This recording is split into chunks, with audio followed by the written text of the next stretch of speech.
The razor in my bathroom wasn't mine. The razor in my bathroom wasn't mine, and by the time I realised that, someone had already been living in my flat for nearly 2 weeks. If you're alone right now, or listening to this at night, keep the lights on for this one. And if something like this has ever happened to you, let me know in the comments. I read everything. That's where this ends, but it only makes sense if you understand how invisible the beginning was. I came home from Portugal on a Sunday evening, 14 days away, sun, wine, completely switched off. The taxi dropped me outside at 7:30. I had my suitcase and nothing on my mind. I put my key in the lock and the door moved before I turned it. Not swung open, not dramatically, just sitting loose in the frame, the way a door sits when someone has pulled it closed behind them, but not quite hard enough to click it shut. I pushed it closed and tested the latch. It worked fine. I told myself I must have left it that way. Then I went inside. That's when I smelled it. Not smoke, not damp, not anything you could point to and call wrong. Just occupation, the warm, faint residue of a space that has recently been lived in. Food cooked, a body moving through rooms, the atmospheric trace of someone's daily life. My flat had been empty for 14 days. I left my suitcase by the door and stood in my own hallway for 2 full minutes, the door still open behind me, staring into the space ahead, thinking something was wrong. If you've ever walked into a room and felt something was off immediately, you know exactly what I'm talking about. Then I went in anyway. The plant on the kitchen windowsill had been watered that morning. I pressed my finger into the soil, fresh, damp, hours old. My neighbour Margaret was supposed to water it twice a week. I called her. She told me the last time she'd been in was Thursday. That was 3 days ago. The draining rack beside the sink had been empty when I left. Now there was one mug on it, clean, dry, carefully placed. Someone had made a drink, washed the mug and put it back. I opened the fridge. I had emptied it before leaving. No one wants to come home to rotted food. It should have held nothing but condiments and a bottle of wine.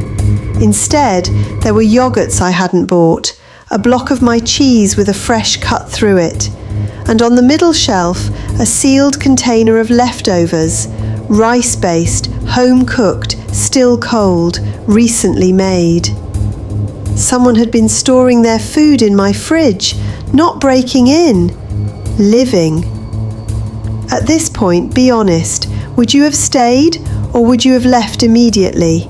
Let me know. I closed it and sat at the kitchen table. That was when I noticed the chair by the window. It was pulled out at a slight angle, the way a chair sits when someone has just stood up and didn't bother pushing it back.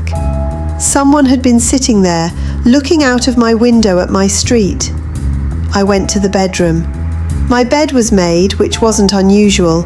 I always make it before I travel. But it wasn't made the way I make it.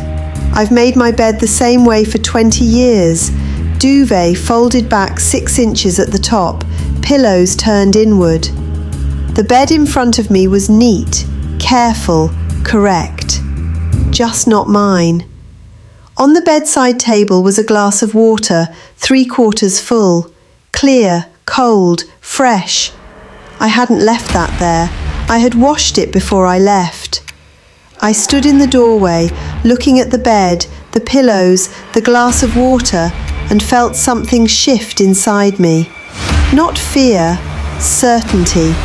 Someone had been sleeping in my bed, recently, and before they left, they had made it, smoothed the duvet, arranged the pillows, left a glass of water like a quiet courtesy, as if they lived there. I photographed everything.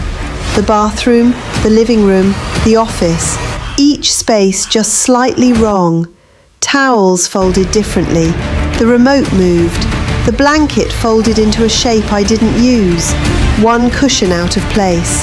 And beside my razor there was another one, blue-handled, cheap, used, not mine. In the office my chair was pulled out and the monitor was asleep. I moved the mouse and the screen came on. A browser window was open, my browser. A train timetable, a route from my local station, searched the previous afternoon. I called the police. They found more than I had. A spice jar returned to the wrong slot, a book not pushed fully back on the shelf, a bottle of shower gel under the sink that had been opened and used, not a one-time visit, 14 days of habitation. If you're still here, you're already deep in this. So take a second, hit like and subscribe. Stories like this only work because people like you stick through to the end. The digital forensics confirmed it. 14 days of browser history every single day. Morning news, weather forecasts, food delivery orders, running routes, cinema listings. There was a pattern to it. Morning, activity, evening, rest. A routine. My routine. They had watched 3 full television series on my account, rated them, added 7 shows to my watch list, things they thought I might enjoy. Then came the part that changed everything. On day 12, not at the beginning, not out of curiosity, but after nearly 2 weeks of living in my home, they sat at my desk and searched my full name. My website came up, my work, my photos, everything about me that exists online. They read it, and then they stayed 2 more days. The police identified him 4 weeks later, 38 years old. He had done this before. 3 other properties over 5 years, always women living alone, always away for extended periods, no forced entry, nothing stolen, nothing damaged, everything put back, beds made, dishes washed. He had been in my building before I left, watching, learning routines, mapping the place, understanding who came and went. And when I left, he moved in. He left the Sunday before I returned, cleaned everything, reset the flat, tried to erase every trace of himself, but he didn't rush. He knew I wasn't coming back yet. He left one thing behind, the razor. Not by accident, not carelessness, a message. I was here, this close, among your things. 3 homes before mine, 5 years, the same pattern every time. So I think about the others. Did they notice something small? A glass out of place, a chair slightly wrong, a feeling they couldn't explain. And did they decide it was nothing? Because that moment, that quiet, reasonable decision to dismiss it, is what let him keep going. He's in custody now because I didn't ignore it, but he still had 14 days in my home, 14 days in my bed, my kitchen, my shower, my life. So lock the deadbolt, every time. And if something feels wrong, don't explain it away. Call first, explain later. If this story got under your skin, share it with someone who lives alone.